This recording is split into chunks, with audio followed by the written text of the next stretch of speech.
क्या भारत नफरत करता है ताइवान से? आखिर ये बात क्यों निकल कर सामने आ रही है? कुछ इस तरीके की रिपोर्ट आई है जो गले से उतर नहीं रही है। जानेंगे क्या है मामला। तो वहीं दूसरी तरफ 54 देशों में भारत की एंट्री, रूस का सबसे बड़ा फायदा भारत ने उठा लिया है। जानेंगे ऐसा क्यों कहा जा रहा है। जियोपॉलिटिक्स में धमाल मचा है। आइए जानते हैं इन खबरों को विस्तार से। हमने हाल फिलहाल में आपको कुछ खबरें बताई ताइवान से रिलेटेड, और ताइवान की ये खबरें बड़ी चौंकाने वाली थी। सबसे पहले तो ताइवान ने हमारे देश के अंदर तीन कल्चर सेंटर खोल लिए। वैसे आपको बता दें, ताइवान को अनुमति नहीं है कि हमारे यहाँ एम्बेसी अपनी खोले, क्योंकि हमारा राजनयिक कोई संबंध नहीं है ताइवान के साथ, जिसकी वजह से यहाँ कल्चर सेंटर खोलता है ताइवान। और ताइवान ने तीन खोला, एक अभी मुंबई में भी खोला।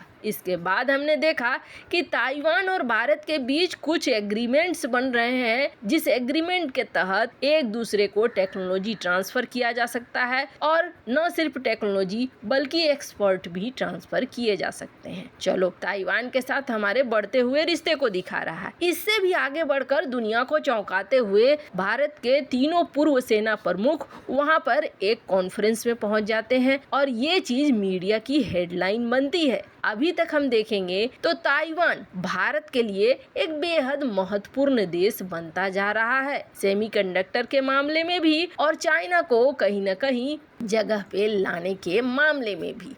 इन सब के बीच में ताइवान के प्रति दुनिया भर का नजरिया क्या है, दुनिया क्या सोचती है, और सबसे अलग बात निकल कर आई अफ्रीका और इजराइल का। भारत का तो अलग है ही। जानेंगे इस रिपोर्ट में क्या कहा गया है। सबसे पहले तो जिस संस्था ने इसे जारी किया है, उस संस्था को काफी विश्वसनीय माना जाता है कि इसकी रिपोर्ट में कहीं भी कोई गलती नहीं होती है। पर इस बार की जो ये रिपोर्ट है, ये थोड़ा का जरूर रही है। इन्होंने एक सर्वे कराया कि दुनिया भर के देश ताइवान के बारे में क्या सोचते हैं, क्या वो ताइवान के फेवर में है या ताइवान के फेवर में नहीं है। अब सबसे पहले अमेरिका की बात आई। अमेरिका में देखने को मिला कि 30% लोग हैं जो कह रहे हैं हमें इस मामले से दूर रहना चाहिए, लेकिन अमेरिका में 65% ऐसे लोग हैं जो चाहते हैं कि नहीं, इस मामले में एंट्री लेनी चाहिए और ताइवान की मदद करनी चाहिए।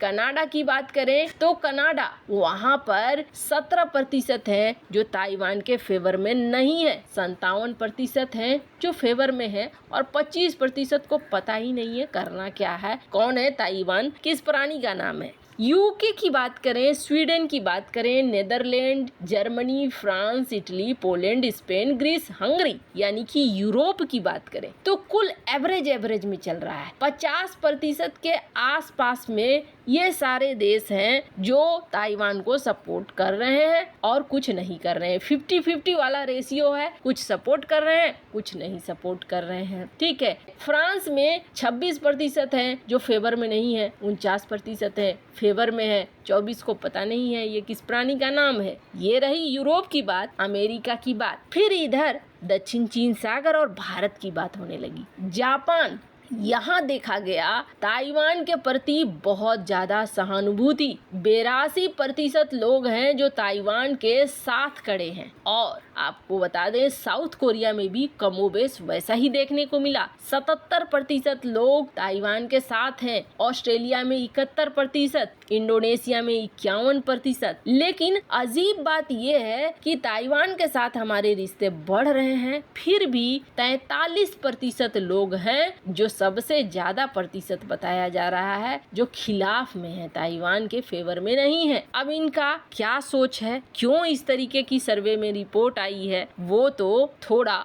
स्पष्ट नहीं है, क्योंकि पीयू खुद भी इस वक्त अचंभे में पड़ गया है। उनका भी यही मानना है कि हमने सोचा था सबसे ज्यादा सपोर्ट भारत से ही आएगा ताइवान को, लेकिन भारत से सपोर्ट ज्यादा नहीं आ रहा है। खैर, 37% लोग हैं जो सपोर्ट में हैं। इजराइल का आंकड़ा थोड़ा चौंकाने वाला है, कहाँ इजराइल कहाँ ताइवान, लेकिन इजराइल के 66% लोग सपोर्ट में खड़े हैं ताइवान के। वैसे अफ्रीकी देशों ने भी थोड़ा कमाल दिखाया है। अफ्रीकी देशों में साउथ अफ्रीका को छोड़ दें, नाइजीरिया, केन्या, इन्होंने भी 50-50 वाला रेशियो दिखा दिया है। यानी चाइना के लिए टेंशन वाली बात है कि माहौल बदल रहा है। पर भारत में ये सर्वे क्यों हुआ है, इसके कुछ कारण और भी हो सकते हैं। ताइवान को अभी भी बहुत सारे लोग चाइनीज नजरिया से ही देखते हैं, ये भी एक कारण हो सकता है।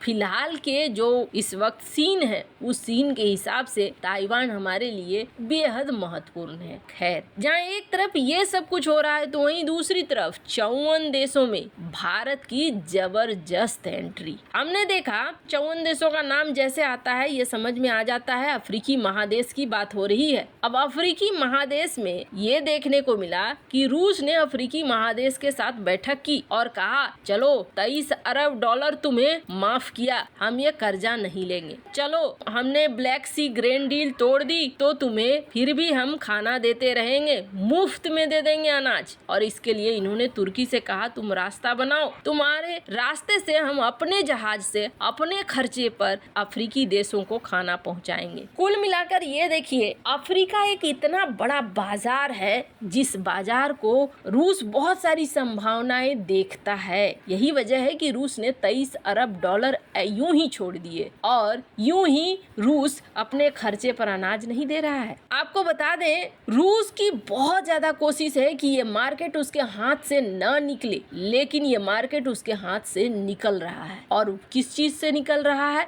हथियारों के मामले में निकल रहा है। रूस यहाँ हथियारों को सप्लाई करता था और रूसी हथियारों पर इनका यकीन भी था। आपको बता दें, चाइनीज हथियार बीच में घुसे, लेकिन नाइजर जैसे देश में जो कि प्रमुख देश थे, वहाँ पर ही चाइना ने अपने घटिया माल दिए और ये उड़ते उड़ते गिरने लगे। नाइजर ने सवाल करना शुरू कर दिया। अफ्रीका महादेश में ये बात फैल गई कि चाइना के हथियार अच्छे नहीं होते हैं। एक नहीं, दो नहीं, कई एग्जाम्पल है। चाइना के लिए ये मार्केट खराब होने लगा। अफ्रीकी देश चाइना से खरीदने के बजाय इसका ऑप्शन ढूंढने लगे। अब रूस तो खुद युद्ध में फंसा हुआ है। रूस कभी नहीं चाहेगा अफ्रीका को छोड़ना, लेकिन मजबूरी है। जो हथियार उसे खुद अपने युद्ध के लिए चाहिए वो कैसे इस वक्त किसी दूसरे को देगा। तो यहाँ से मार्केट उसके हाथ से छूटता जा रहा है और रूस के हाथ से जो ये मार्केट छूट रहा है, इसका सबसे बड़ा फायदा भारत को मिल रहा है, क्योंकि इन 54 देशों में भारत की एंट्री आसान हो रही है। ये बात खुद आप इस आर्टिकल में देख सकते हैं कि बहुत सारी चीजें